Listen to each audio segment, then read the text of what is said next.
The University of Otago today announced an agreement with the University of Medicine in Myanmar, the country also known as Burma.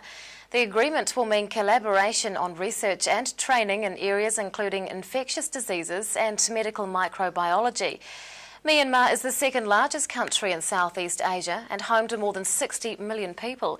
It was under military control since the coup d'etat in 1962, but the country has seen better foreign relations since the military began relinquishing control and prominent human rights activist Aung San Suu Kyi was released.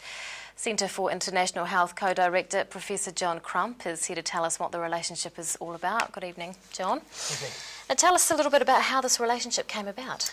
Well, the Centre for International Health at the University of Otago has a special focus in the Asia-Pacific region and is one of the most populous countries in the region and a place with many health needs. Myanmar was a country we were keen to work with.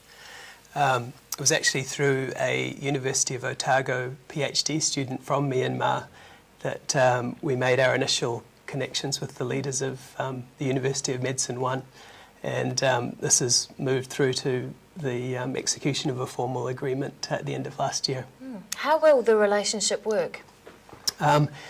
We intend to focus on joint interests in the areas of training, research and capacity building.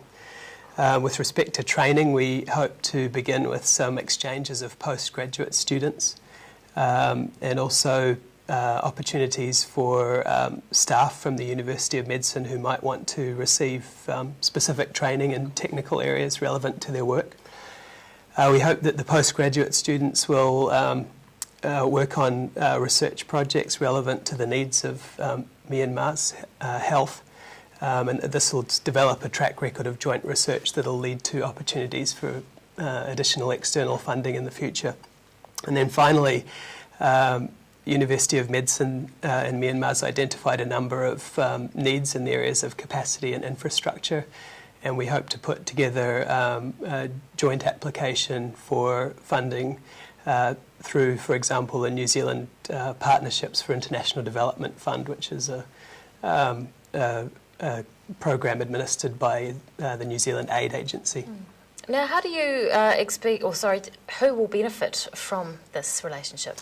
Yeah, I think the University of Medicine 1 and the University of Otago both fundamentally want to contribute to the improvement of people's health, and that's certainly the top priority in this relationship.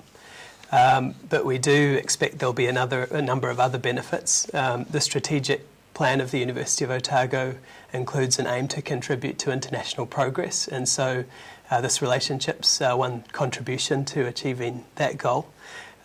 We also expect that this relationship will provide a means for staff across the university to engage with Myanmar, not only in the infectious disease areas, but also in other parts of health sciences and even beyond health sciences. So we expect there'll be a range of benefits for both institutions. And the University of Medicine in Myanmar plays a major role in the country. Can you tell us about that? Yeah, like the University of Otago, the University of Medicine 1 in Myanmar is the country's oldest and most prestigious health sciences university.